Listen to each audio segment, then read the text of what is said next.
associées. Quelles sont les propriétés mises en évidence? Donc, vous avez 5 avions qui sont dessinés avec différents événements.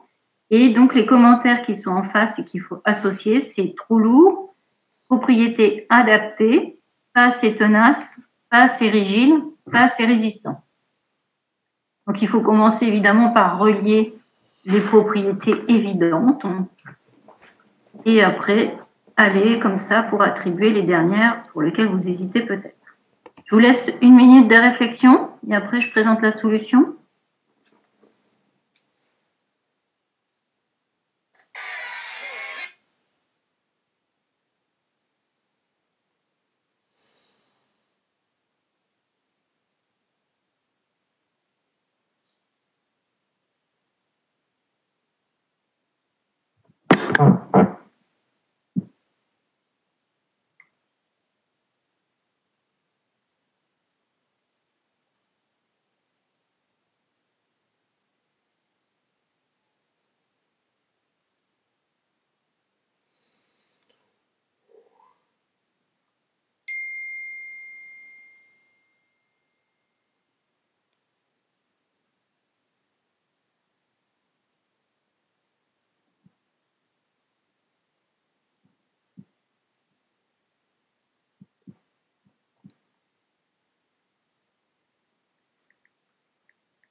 Alors, est-ce que vous pouvez mettre déjà dans le chat des associations qui sont faciles? Alors, je l'ai tout mis. Alors, A, je pense que tout le monde a trouvé ses propriétés adaptées. Il n'y a pas trop d'hésitation à avoir. Alors, après un simple.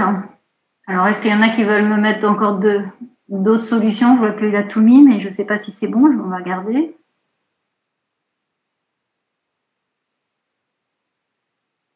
Alors, lequel est évident après? D'accord, avec Jules. Le E est évident. Oui, je pense que le E est évident. C'est donc trop lourd. Alors, quelle est la grandeur associée à trop lourd? La densité, on est d'accord, masse volumique. Densité.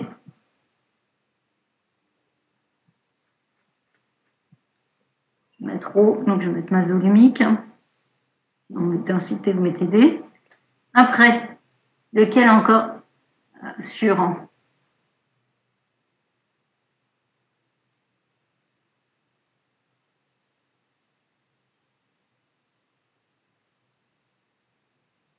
que je ne suis pas forcément avec Jules. Le D. Le D, ça serait quoi? De préférence, ça serait D. Pas assez résistant. C'est faux.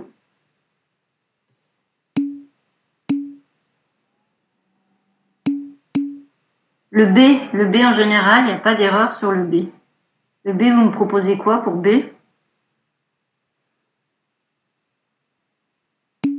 Ouais, le B, pas assez rigide. Là, en général, j'ai pas d'erreur. C'est sur les deux derniers qu'il y a des erreurs. Pas assez rigide. Quelle est la grandeur associée?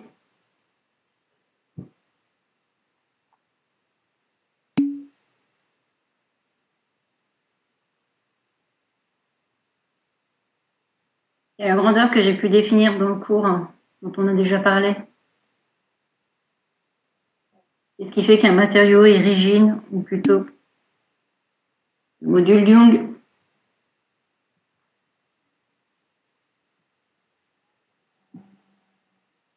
Donc, si la valeur est élevée, c'est un matériau rigide. Si la valeur E est faible, le matériau n'est pas rigide. Et voilà, on arrive aux deux derniers qui, en général, sont source d'erreur.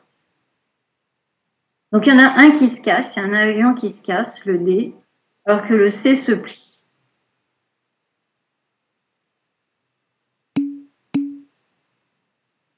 Alors, effectivement, quand ça se casse, propagation de fissure, et dans ce cas-là, c'est la ténacité. Je suis d'accord. Donc là, celui qui se casse, c'est pas assez tenace.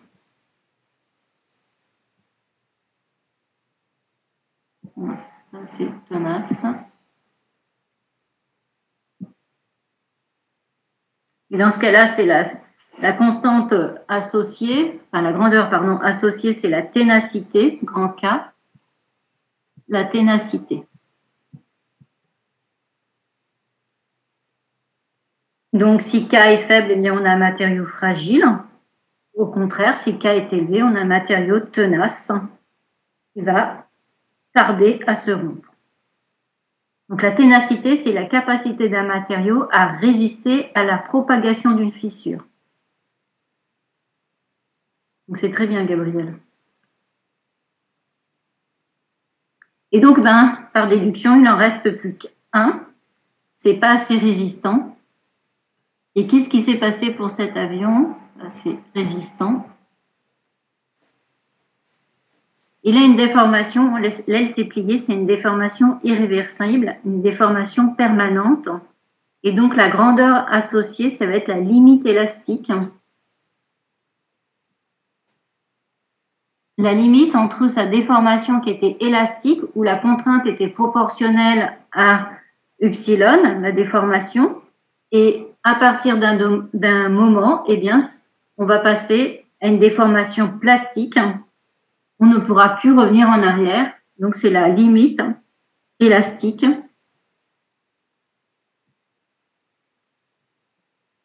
Et c'est sigma qui va être la grandeur associée. Donc, c'est la limite entre la déformation élastique et la déformation plastique, la déformation permanente. OK?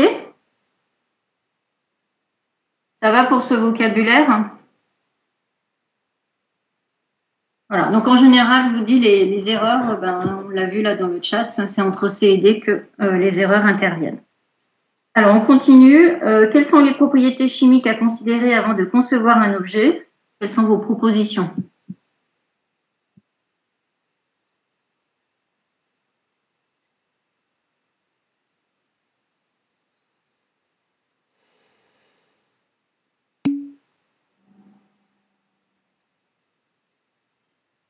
La masse volumique, c'est pas une propriété chimique.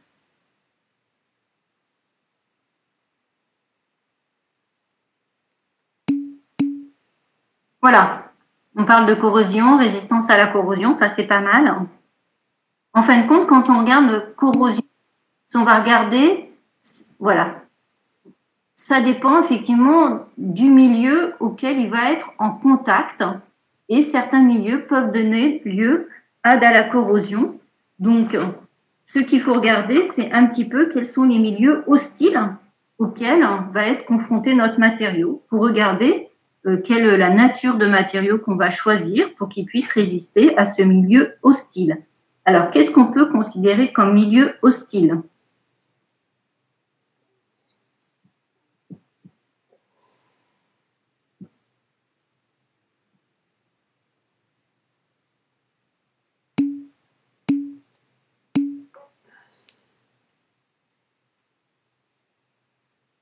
La mer, bonne réponse. En fin de compte, on va commencer par l'eau. Et là, il faut envisager si ça peut être une eau douce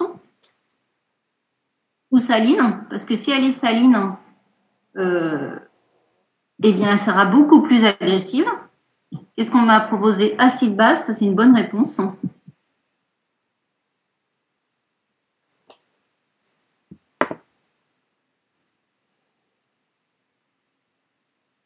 Qu'est-ce qu'on peut envisager comme la température?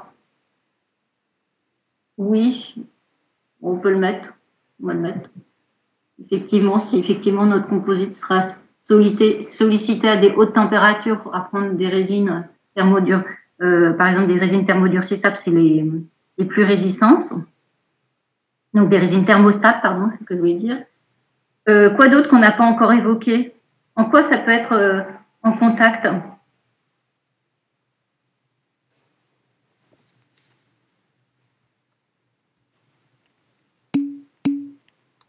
L'humidité de l'air, voilà. C'est pas forcément quelque chose qui est immergé, comme là j'ai pu marquer avec l'eau. Là, c'est dans le cas, par exemple, où c'est immergé, mais ça peut être juste l'humidité de l'air. Ça dépend de quel pays vous êtes. Eh bien, ça peut varier. Humidité de l'air, je n'arrive pas à écrire et parler en même temps. Humidité de l'air, qu'est-ce qu'on peut encore envisager? Contact. Des choses abrasives. Voilà, le sable pour des choses abrasives. Moi, ça résiste. Pas mal. Une flamme.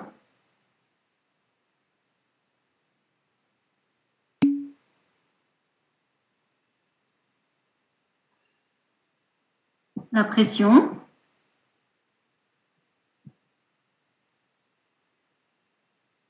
Alors, ça me gêne un peu, pression. Pourquoi? Parce qu'on nous demande propriétés chimiques. C'est limite pression. Dans la pression, c'est est-ce qu'il va résister mécaniquement, mais c'est pas le matériau qui va être agressé chimiquement. Tout ça, ça peut abîmer tout ce qu'on a évoqué précédemment, ça peut abîmer le matériau chimiquement. C'est vrai que c'était pareil un peu. Voilà, abrasion, c'est ce que j'allais dire. Ces deux-là sont plus limites. Donc, dans propriétés chimiques, je les mettrais plutôt résistance mécanique à l'abrasion, à la pression. Donc, je vais les mettre à côté plutôt. Je les ai soulignés.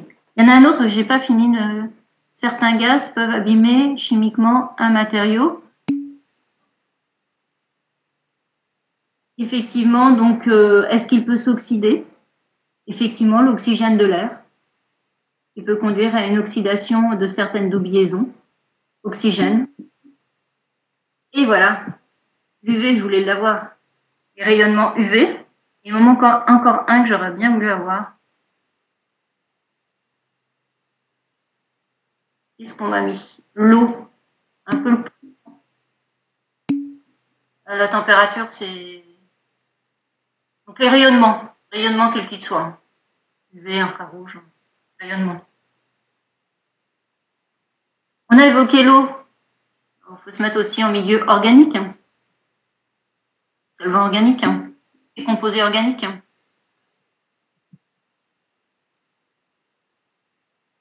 Voilà. Eh bien, c'est bon, je pense qu'on a fait tout le tour.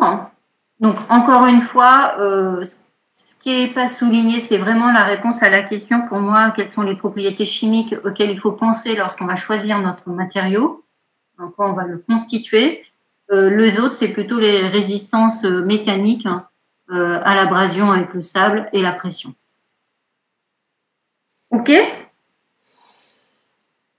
Question suivante. Pour conclure, sur quels critères va-t-on concevoir un objet?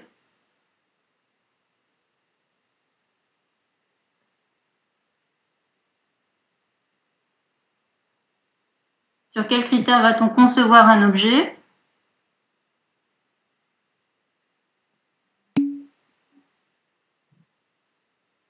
Ah, c'est pas mal ça. Donc l'application. Donc on vient de le voir en évoquant le milieu auquel il va être sollicité. Donc on va tenir compte de l'application et de ses contraintes.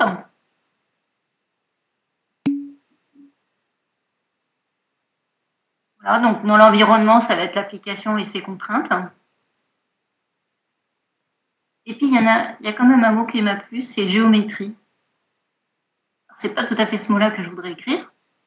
On va tenir compte pour le choix de notre matériau, pour constituer notre composite. On va regarder l'application et ses contraintes. Donc, la forme, oui. C'est pas ce mot-là que je voudrais mettre.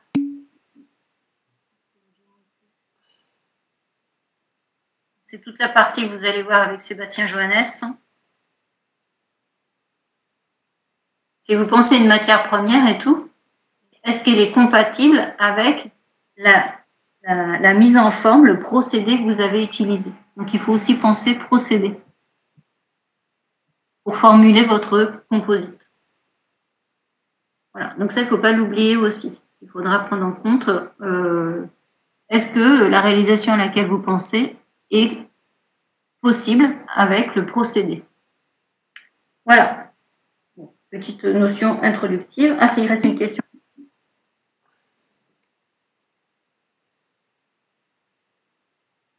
Alors, tout ça, vous le verrez avec Sébastien Gélanès qui vous en parlera beaucoup mieux que moi, mais il faut le prendre dans la ligne de compte. Le procédé, est-ce que c'est compatible avec ce que vous allez faire, avec la forme que vous voulez? Tout ça, c'est ce que vous allez voir avec lui. OK? Mais je tenais déjà à mettre le mot-clé dès maintenant. Dernière question, citer les différentes classes des matériaux. Alors, notre réponse peut être très exhaustive. Il y en a qui donnent moins de classes que d'autres. Eh bien, on va faire qui peut plus, peut le moins. On va faire une liste exhaustive. Alors, quelles sont les classes de matériaux?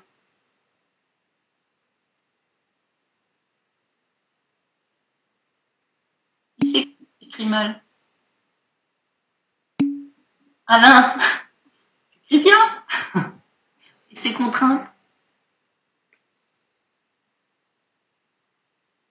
Application et ses contraintes et les procédés qu'il faudra prendre en compte pour le choix du matériau. Alors, les différentes classes.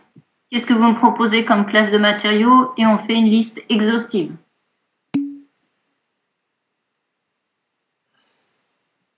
Métallique, ok.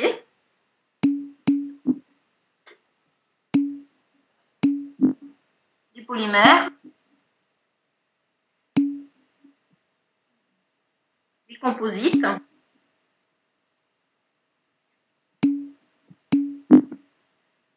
Les céramiques. Qui ne sont pas mis encore. Donc il m'en manque 2. Alors, non. Souvent, c'est parce que cette classe que je voudrais encore voir apparaître est parfois mélangée avec la classe polymère. Il y en a qui la distinguent ou pas.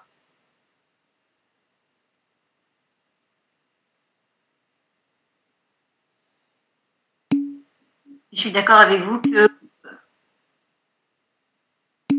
ça peut être la classe des élastomères. Alors, parfois, c'est regroupé avec polymère. Élastomère.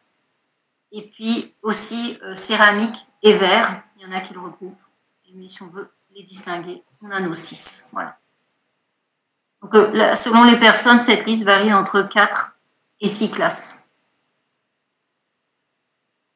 Si on veut tout séparer, voilà. Donc, parfois, celles-ci sont mises ensemble et qui je n'ai pas mis ensemble, céramique et verre. Voilà. Parfois, on les regroupe cela. OK? C'est bon pour tout le monde?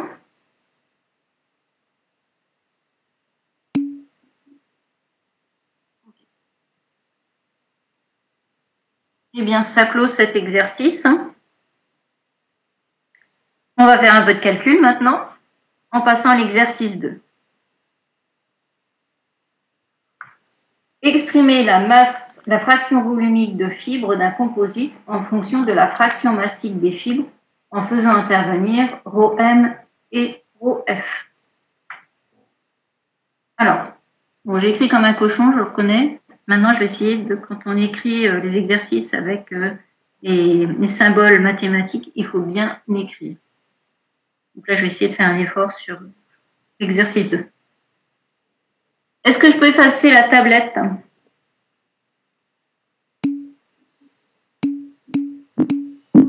Ok. On efface la tablette. Pas d'objection. Exercice 2. Alors, exercice 2, première question. On vous demande d'exprimer VF. Alors, je mets la barre, je ne mets pas les couleurs, sinon c'est pénible. En fonction de la fraction massique en fibres et de la masse volumique de la matrice et des fibres. Voilà, on veut une expression littérale qui relie ces grandeurs-là. Alors, quand il y aura un exercice comme ça, il faut à tout prix utiliser les notations de l'exercice.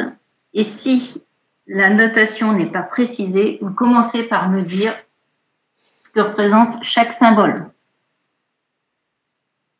Encore une fois, je vous l'ai dit dans le cours, quand on arrive à ces exercices-là et que c'est illisible, que je ne sais pas de quoi vous parlez, parce que tout le monde note pas pareil, je ne fais pas beaucoup d'efforts. Enfin, c'est pas à moi de faire un effort, c'est à vous de rédiger. Donc, s'il n'y a pas de rédaction, je ne compte pas. Si c'est illisible, je ne compte pas. Je vous laisse un petit temps de réflexion. Donc, on va prendre les formules qu'on a établies dans le cours. On va un petit peu secouer tout ça pour avoir cette expression littérale qui nous est demandée dans cet exercice 2.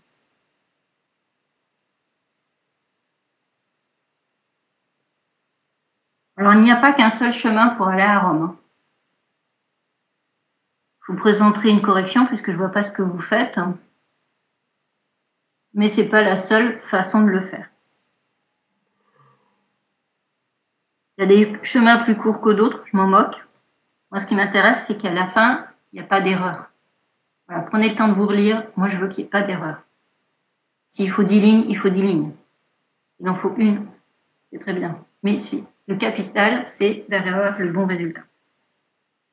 Je vous laisse chercher, je me tais.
voulez qu'on corrige? Alors, tout le monde est prêt pour la correction?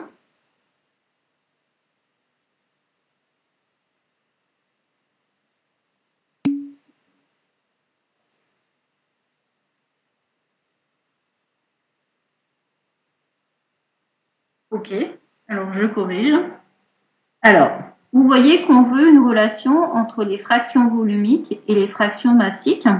Donc, je vais partir de deux formules du cours qu'on a démontrées, donc en cours. Donc, soit vous les redémontrez rapidement, soit vous les prenez telles quelles. Donc, pour faire vite, moi, je vais repartir directement des formules qu'on a démontrées. On a démontré la relation entre la fraction volumique et la fraction massique. Et on avait cette relation-là.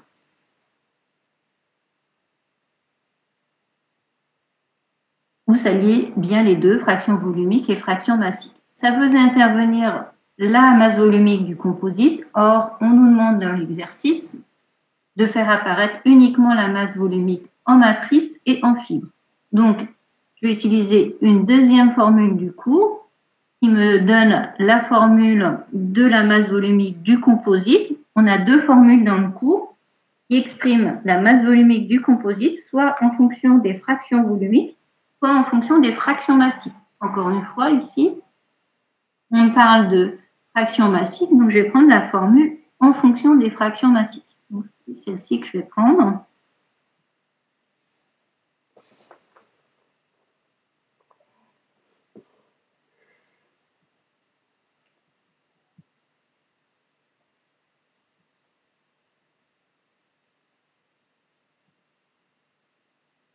Voilà, et donc je vais réinjecter cette expression de ρC dans l'expression qui est au-dessus, et ça me donne que VF est égal à PF,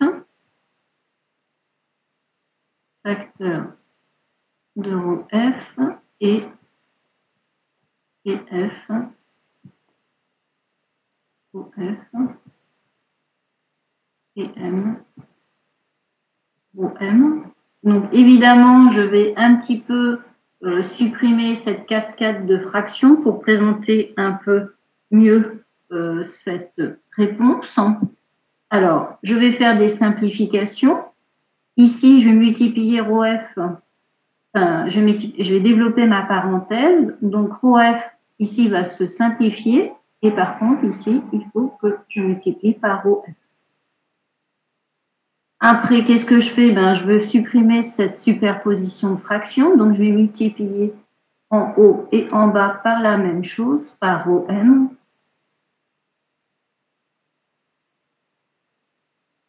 Et donc, au final, si je n'ai pas fait d'erreur, ça me fait PF ρm sur ρm PF plus.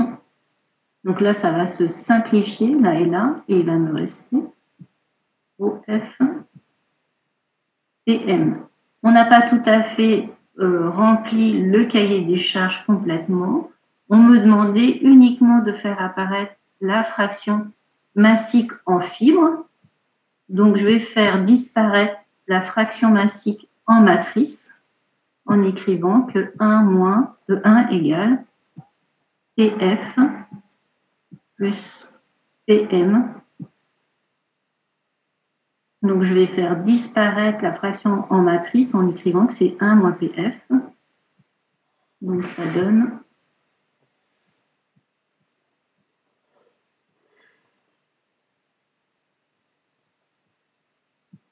sur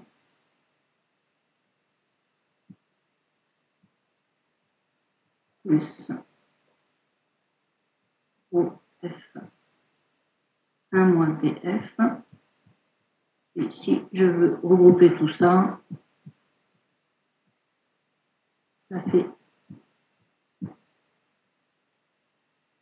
Alors, si on regroupe les PF, il va nous rester 1 ρF plus les PF. Ici, il y a moins ρF et là, il y a ρm. Donc, ça va faire ρm moins OF facteur de PF.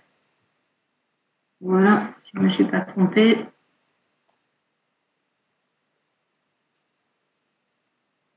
Voilà, une façon de présenter le résultat en regroupant, ou vous pourriez écrire aussi la ligne du dessus, c'est bon aussi. Ce qui n'est pas beau, c'est la superposition des fractions, vous ne laissez pas ça comme ça. OK? Donc là, j'ai rempli exactement le cahier des charges. GVF est exprimé en fonction de la fraction massique en fibre. Elle est là, et les deux types de masse volumique, celle de la matrice et celle du renfort, et rien d'autre. Alors, donc, Gariba, est-ce qu'on était d'accord? Eh bien, apparemment non.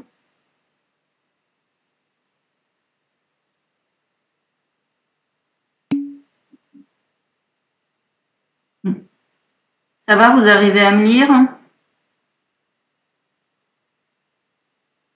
L'écriture sur la tablette n'est pas forcément aisée, mais j'espère que vous arrivez à lire.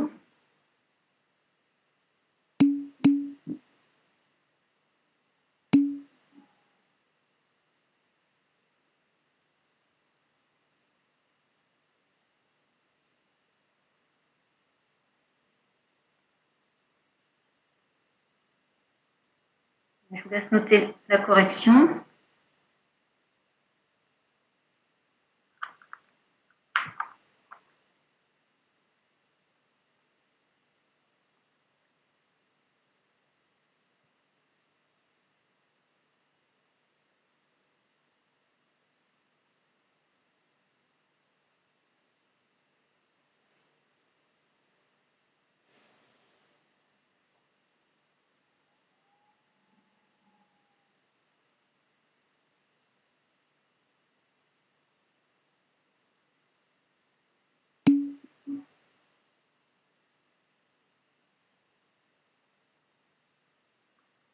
Alors,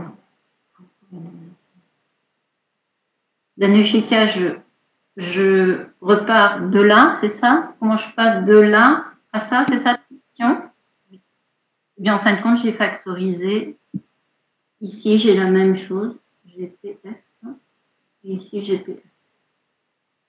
Donc, je les ai regroupés, j'ai factorisé les deux PF. Donc, il y aura un rho M et un moins rho F. J'ai redéveloppé et refactorisé différemment. C'était pas obligé. Hein. Bien présenté comme ça, moi. Mais... La ligne du dessus m'allait aussi. Hein.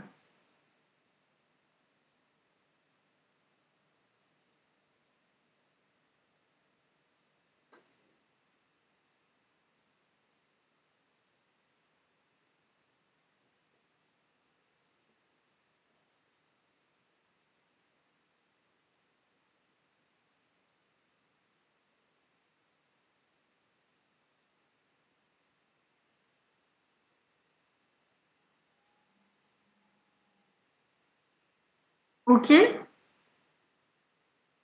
n'y a pas de questions là-dessus.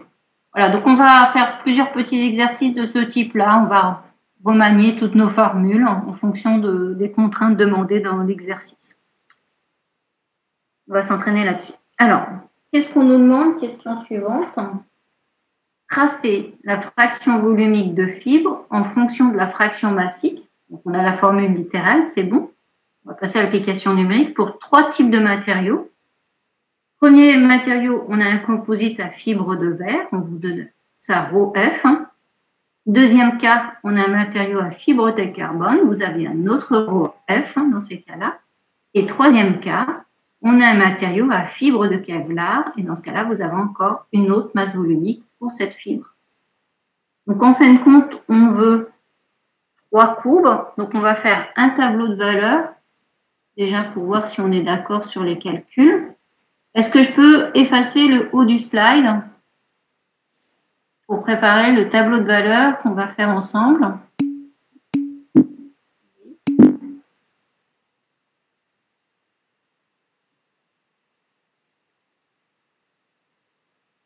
Donc, en préparation du graphe qu'on nous demande, on va déjà voir si on est d'accord sur les valeurs numériques en faisant un tableau dans lequel on va mettre VF, on va mettre VF,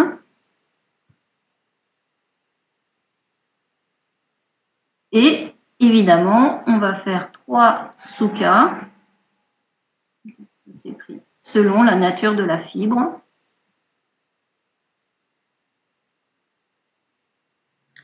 On aura le verre, on aura le carbone et le Kevlar.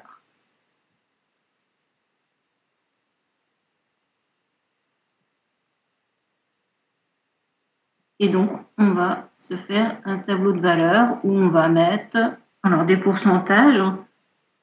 On va mettre, je sais pas, 10% de fibres. Et puis, on va augmenter de 10% en 10%. Et à chaque fois, on va calculer VF. Alors, évidemment, je ne vais pas monter à 100% de fibres, avec le composite. Je vais aller jusqu'à 70% de fibres, par exemple. Donc, ça suffit.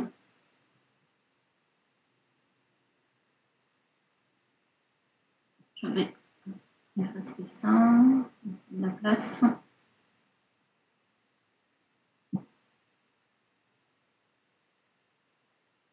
Encore une valeur.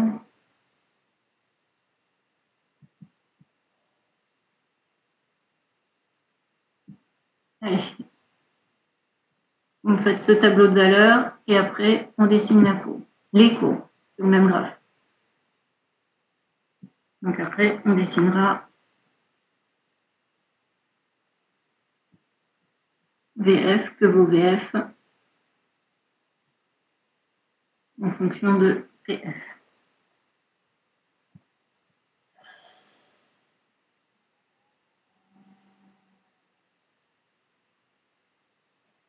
Allez, je laisse faire votre tableau de valeurs.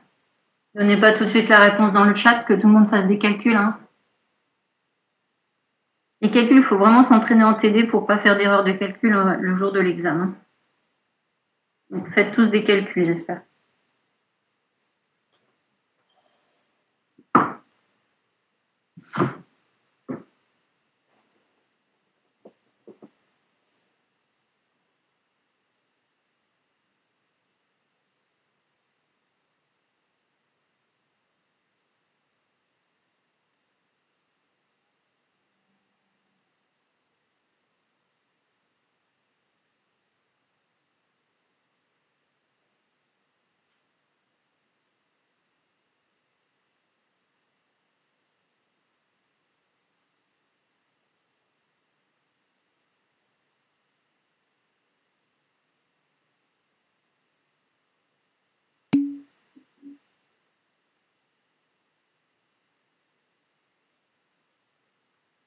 On essaie d'en voir un peu l'impact de la teneur en fibre sur VF dans 3 cas de figure. Donc j'ai balayé un peu large. Un composite qui a très peu de fibres à un composite qui va extrêmement être riche en fibres.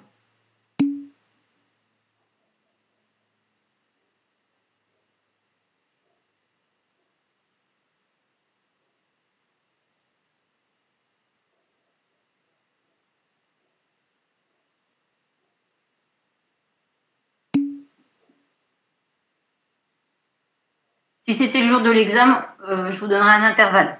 Que tout le monde fasse la même chose. Qu'il y en a un qui fasse 10 valeurs et quelqu'un fasse 2 valeurs.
On corrige? Alors, est-ce que quelqu'un peut me donner des valeurs pour le vert? Ok, on attend encore un peu.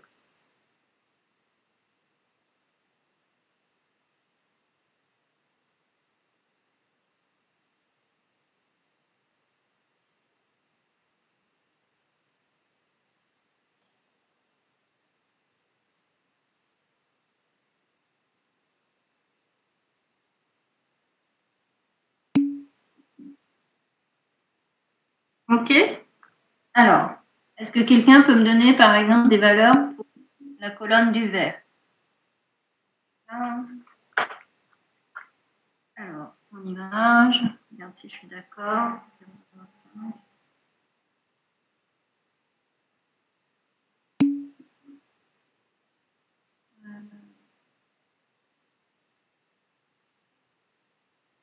Alors, 0,0.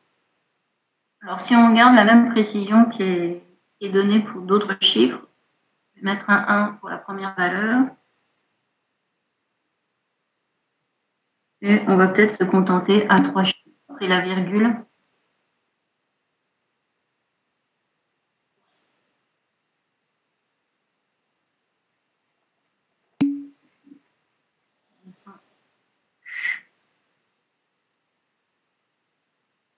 Mais Gabriel, tu as le temps de faire de l'autre colonne. Hein.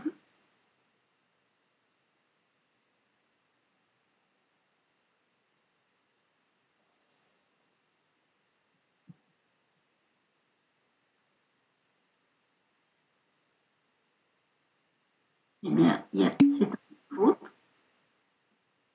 C'est un sans faute.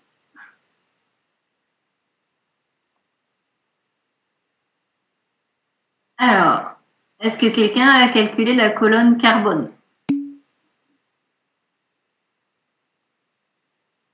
Alors, on va essayer d'avoir la même précision. Donc, je vais donner 3 chiffres après la virgule.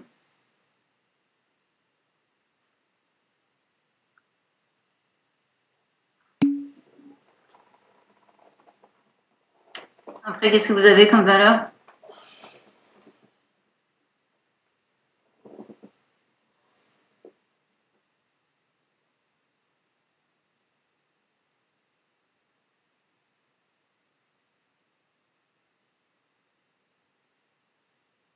Là, je vous laisse un peu de temps. Hein. Vous jouez le jeu, il faut que vous calculiez aussi de votre côté.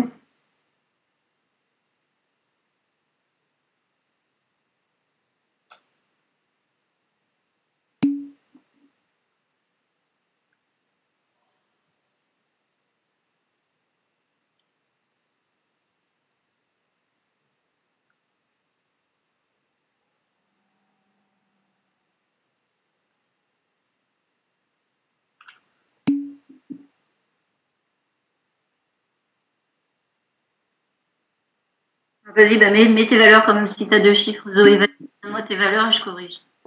Julie est intervenue. Alors, le 0,2, je ne l'ai pas marqué. 0,213, 0,296, marche. 187. 0,497. Ça marche. Ça marche. Ok.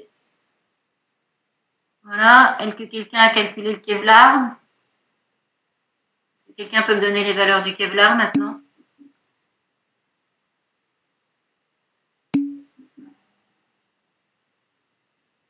Non, je suis pas d'accord. Danushika, là, tu calcules Kevlar, je trouve pas du tout comme toi.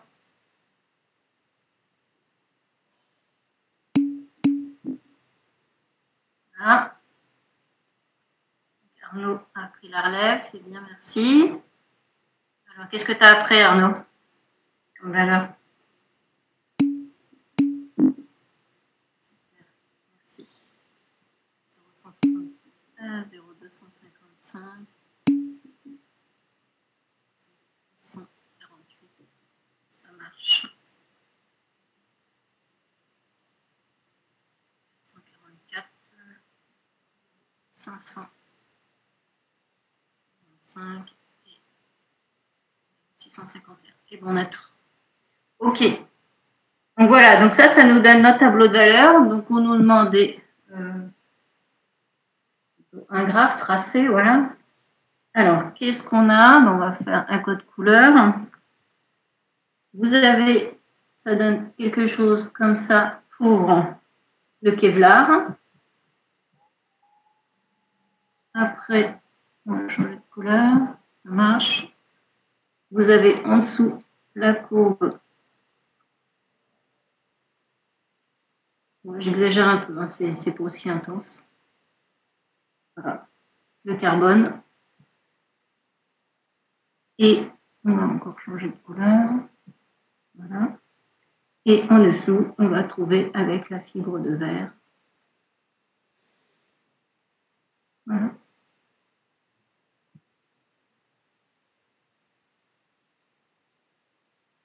Donc on voit qu'à un pourcentage donné de fibres, en pourcentage en poids, eh bien, on a d'abord la fraction volumique du composite avec la fibre de verre, suivie de celle faite avec le carbone, et ensuite, on va trouver la valeur la plus grande avec le Kevlar. OK? Voilà pour ces deux questions.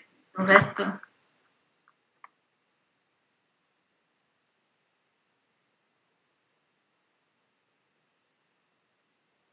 Mais même après, là, vous pouvez donner les valeurs soit présentées comme ça, soit en pourcentage. Idem pour le graphe. Moi, j'ai fait un graphe, effectivement, qui varie de 0 à 1. Vous pouvez faire de 0 à 100%. Moi, j'ai fait de 0 à 1. Donc, le tableau, en accord avec le tableau que j'ai mis. Donc, effectivement, si vous mettez ici 10, eh bien, vous mettrez pourcentage, 10%. OK? Il y a plusieurs façons de présenter. On continue, il nous reste une question.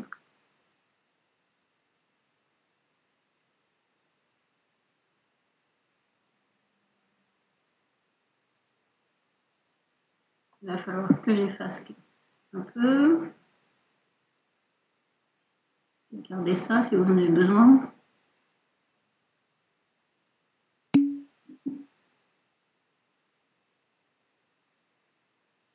La conclusion, c'était qu'on avait VF à 1 PF.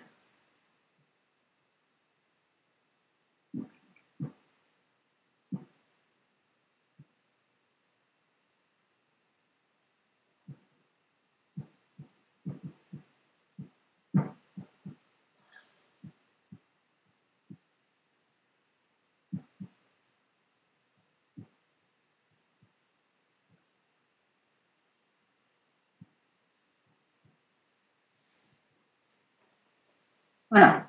On se met à un endroit quelconque de PF et on a toujours cette inégalité-là.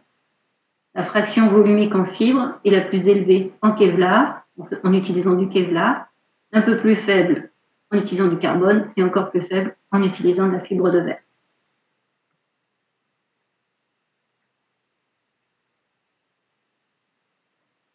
OK? Est-ce que je peux effacer le tableau de valeur pour me faire de la place?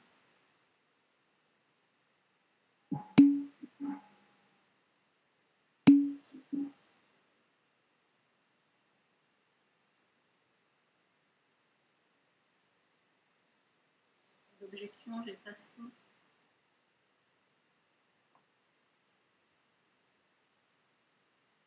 OK. Troisième question. Qu'est-ce qu'on nous dit? Une structure en composite contenant une fraction volumique en fibre de verre, on va faire les 3 cas encore. Une structure en composite contenant une proportion VF en fibre doit être réalisée. La structure à réaliser a un volume en composite petit vc. Calculer les masses de fibres et de matrices à utiliser. Alors, on nous pose VF égale 50%. Alors, soit vous le notez comme ça, soit vous le notez comme ça, vous qui choisissez. Un volume de composite de 0,01 m3.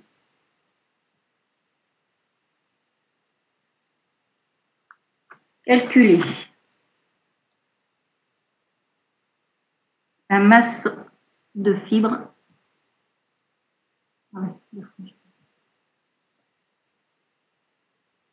Calculer la masse de fibres et calculer la masse de la matrice.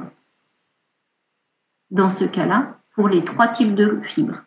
Dans les trois cas, quand on utilise des fibres de verre, ou alors de la fibre de carbone, ou alors la fibre de Kevlar. Je vous laisse un petit peu chercher.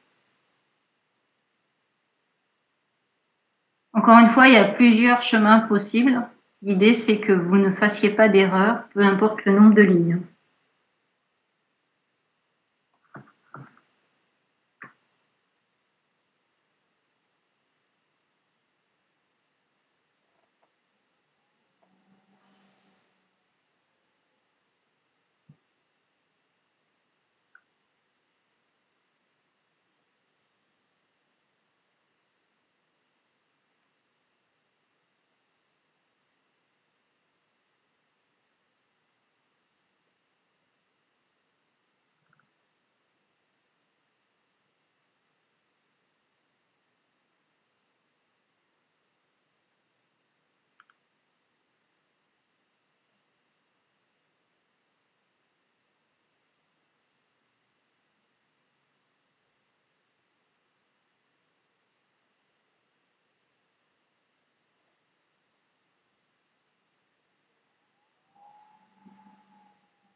Vous me faites un signe quand vous voulez que je corrige?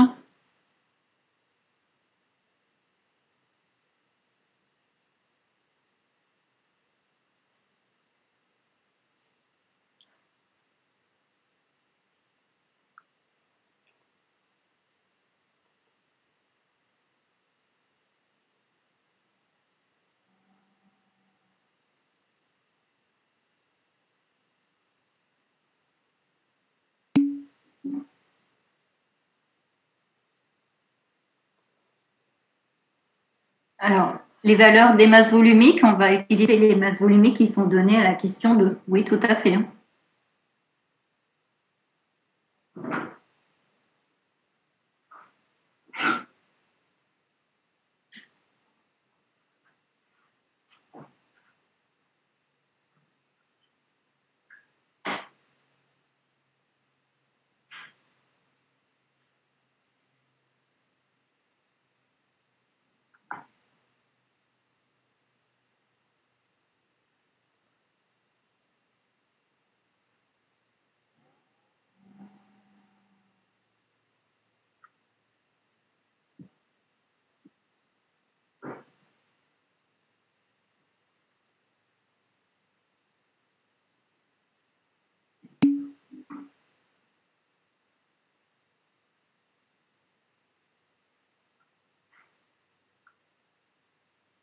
Je ne sais pas interpréter cette petite image, David, ça veut dire quoi?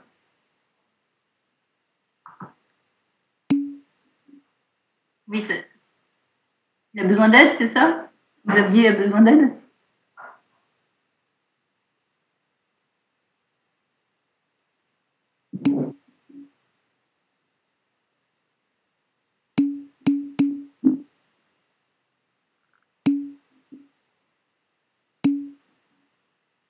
Ok.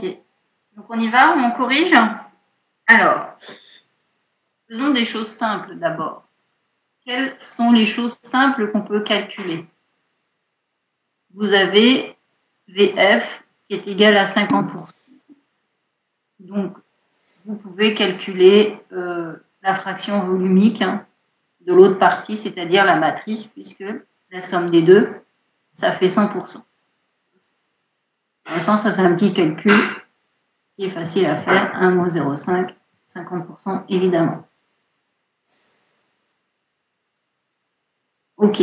Après, il y a un autre calcul qui est simple à faire. C'est de dire que VF, c'est le volume de fibres sur le volume total, c'est calculer le volume de composite. Donc, on peut calculer le volume de fibres. Ça aussi, c'est facile à faire. Mais ça, est-ce que j'en avais besoin? Personnellement, je ne l'ai pas utilisé par le chemin que j'ai pris. Mais vous pouviez le calculer facilement. Peut-être pour la rédaction, je vais l'effacer parce que moi, je ne l'ai pas utilisé dans ma méthode. Encore une fois, il y a plusieurs méthodes pour arriver au bout. Je vais vous présenter, il me semble, la méthode la plus courte. Alors moi, qu'est-ce que j'ai fait? Puisque j'ai calculé les deux fractions volumiques, je vais donc écrire, j'aurais peut-être pas du tout effacé, les définitions de ces deux grandeurs. VF, c'est le volume de fibre. C'est le même F de la même façon, je vous ai dit bien rédigé, ça va valable aussi pour moi. Volume de fibre sur volume de composite, mais ce qu'on me demande, c'est les masses, c'est pas les volumes. Donc, je vais utiliser la formule suivante, que la masse, c'est égal à la masse volumique fois le volume. OK? Donc, je vais remplacer le volume de fibre par volume, ça va être sa masse divisée par sa masse volumique, c'est-à-dire masse de fibre divisée par ρ de fibre sur VC. Et là, ça m'intéresse d'avoir écrit ça, puisqu'en fin de compte, je fais apparaître une première inconnue, masse de fibre, que je veux extraire. Donc, masse de fibre, ça me fait VF, OF, VC. Est-ce que j'ai tout? Volume de fibre, 50%, je l'ai. ρF, c'est donné dans la deuxième question d'exercice. Et le VC, c'est donné. Donc, on fait juste une petite étude de dimension pour se rassurer sur notre formule au cas où on aurait été étourdi et qu'on se serait trompé. Donc, ça, VF, fraction volumique, ça n'a pas de fraction. Les masses volumiques données dans l'énoncé sont en kilos par mètre cube. Et VC est donné en mètres cubes, ce qui nous fera bien la bonne dimension. Ça nous fera quelque chose en kilogrammes. Donc, notre étude des dimensions nous rassure sur la validité de notre formule. On n'a plus qu'à passer à l'application numérique. Et dans ce cas-là, eh bien, vous me faites le calcul. Vous l'avez tous fait ou je mets tout de suite la correction?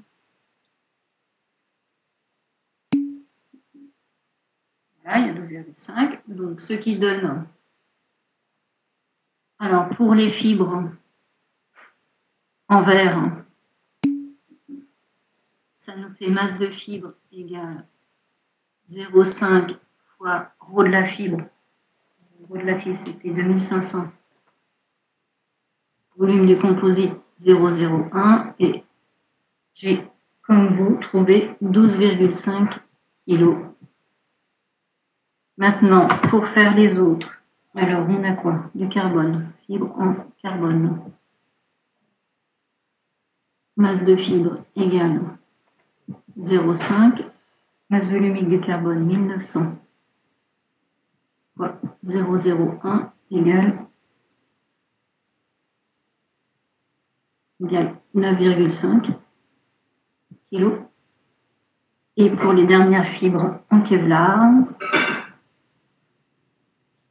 masse de fibre, la formule faisait 0,5 fois masse volumique 1500 fois 0,01 et ce qui nous faisait un poids de 7,5 kg. Donc j'ai la masse maintenant de chaque renfort, chaque type de renfort. Il fallait aussi calculer la masse de matrice. Eh bien, ce que j'ai fait ici, je vais le faire maintenant pour la matrice. Et donc, je vais écrire de même. V, la fraction volumique en matrice, sa définition, c'est volume de matrice sur le volume total, le volume de composite. Le volume de matrice, c'est pas ce qui m'est demandé, mais c'est la masse. Donc, je vais remettre masse égale ρ fois V, ce qui me donne que Vm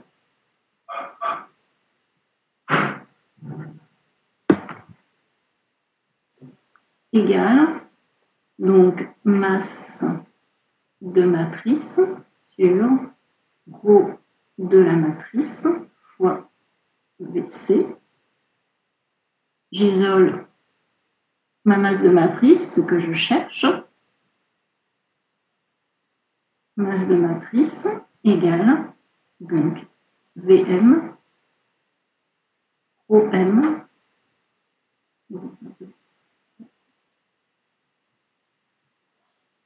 voilà. Application numérique. Vm, on l'avait dit, c'était 50%. Donc 0,5. ρm, c'était 2200. C'est ça, fois Vc et 10-2. Et donc, en fin de compte, la masse de matrice est la même dans les trois cas. Et j'ai trouvé que ça faisait, comme on l'avait mis dans le chat, il me semble, 6 kg. Voilà. Voilà, donc ça, c'était la méthode la plus rapide. Toutefois, vous pouviez utiliser la formule qu'on vous a demandé à la question 1, c'est-à-dire, connaissant VF, vous pouviez calculer les fractions massiques pour après remonter au poids des renforts et de la matrice. Un petit peu plus long. Encore une fois, si on ne se trompe pas, c'est le principal, c'est d'arriver au bout. Est-ce que j'étais claire dans cette correction?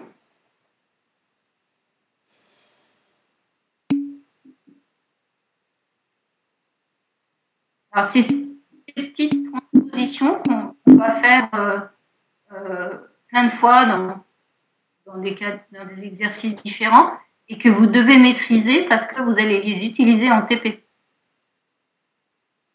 Donc, refaites vos exercices avant de venir en TP.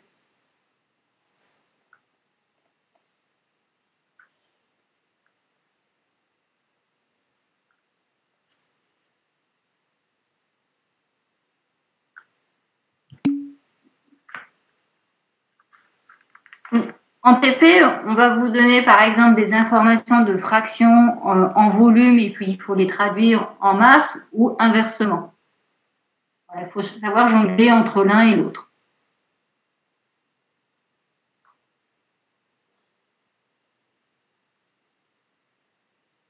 Ne vous inquiétez pas, on est en salle.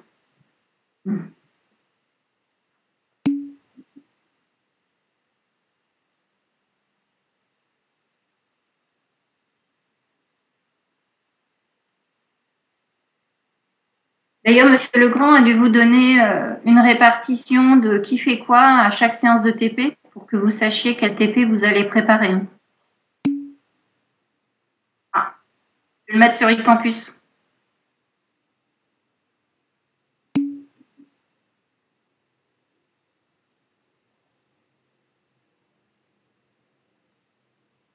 Bien, s'il n'y a pas de questions, cet exercice est fini. Il m'avait dit qu'il le mettrait sur eCampus. Mais je vous le remettrai dans les parties où je mets des infos. On passe à l'exercice suivant.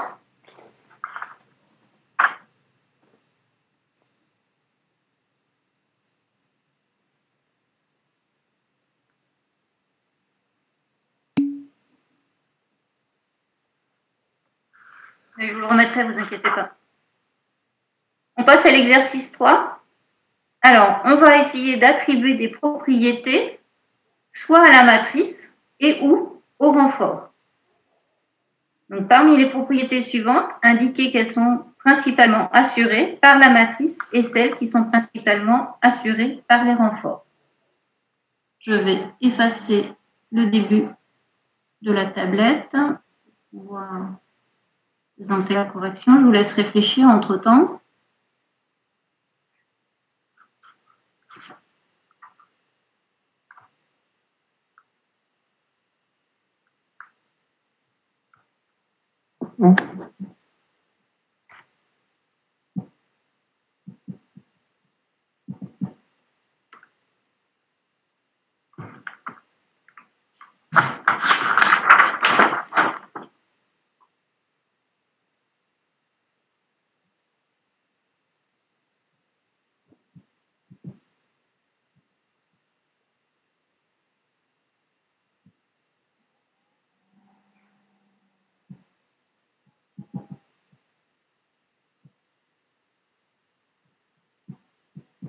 Donc, vous mettez une croix dans la case appropriée.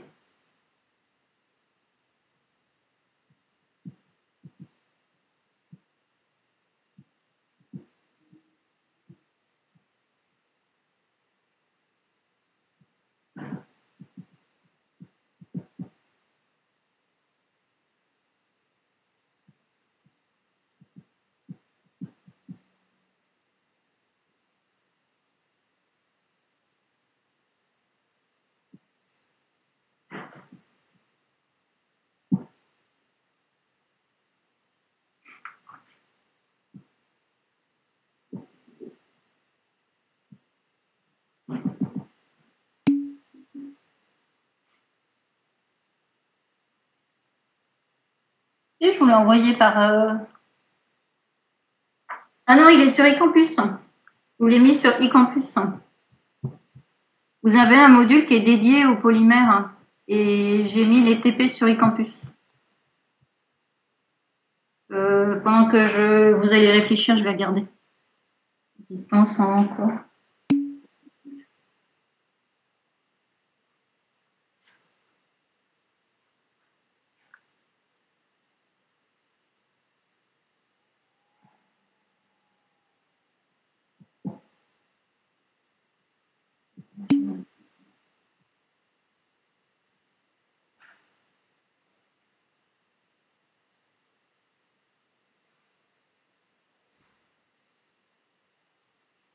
Les notes, ça fait longtemps qu'elles sont transmises à Nathalie Jaroux, donc je ne sais pas.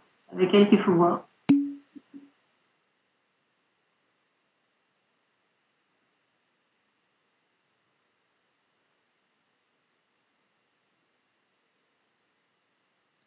Alors, on y va.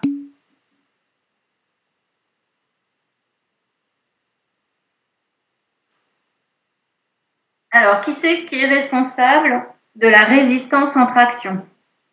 Vous mettez une croix dans quelle case?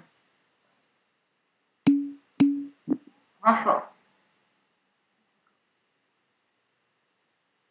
Qui c'est qui a de la compatibilité avec le milieu extérieur? Pas dur.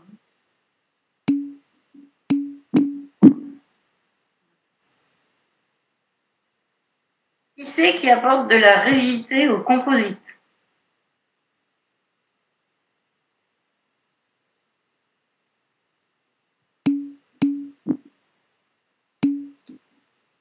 La propriété mécanique, c'est le renfort.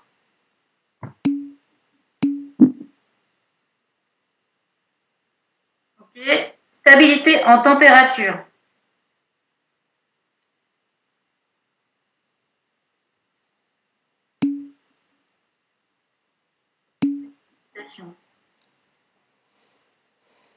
Alors, il y a les deux réponses alors. Parce que les autres, ils peuvent partager un peu. Mohamed hésite. Qu'est-ce qu'en pensent les autres? Ouais,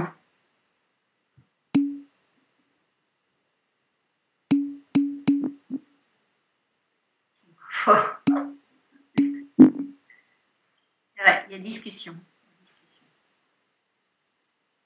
Alors, on a dit que on est en train de faire des composites à matrice polymère. Les polymères, leur résistance en température, ça n'a jamais été leur meilleur. Le point le plus fort. Sauf si on prend des matrices thermostables. Par contre, pour le renfort, qu'est-ce qu'on a comme renfort? On a dit tout type de renfort. Donc, eux, en général, le verre, le carbone, le Kevlar, ça résiste bien aussi. Tout ça, ça va bien résister. Mais si vous voulez être précis et que vous avez un doute, parce qu'il y a quand même discussion, on peut mettre sauf si matrice thermostable.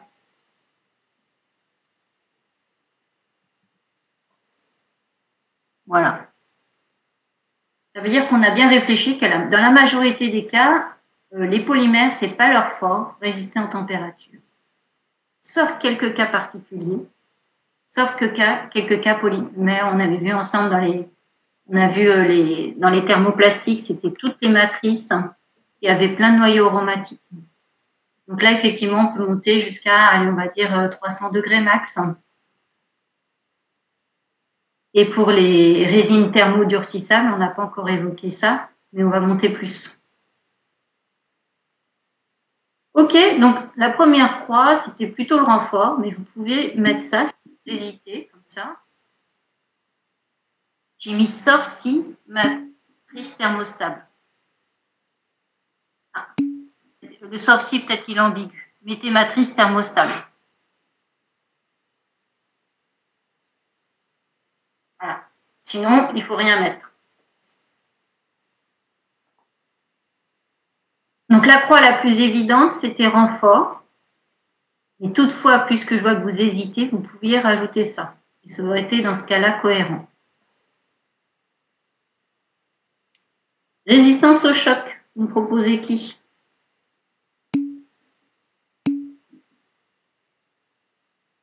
Je propose les deux, ça me plaît bien. Légèreté.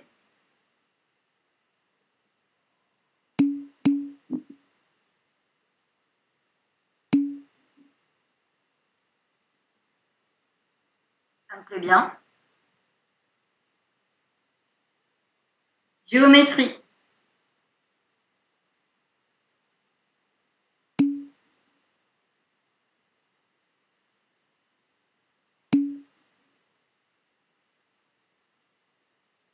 Vous avez d'autres réponses?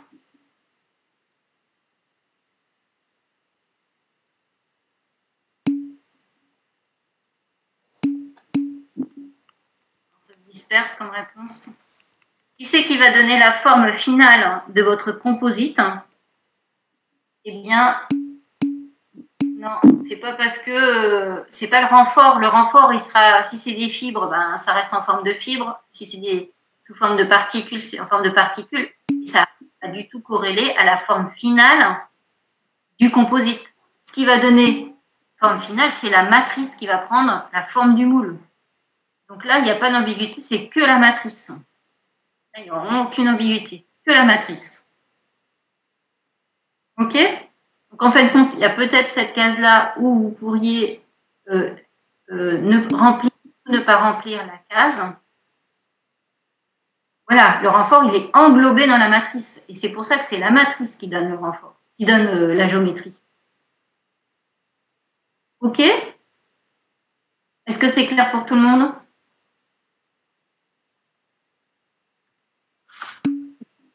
Le temps de finir ce petit exercice. On va s'arrêter là.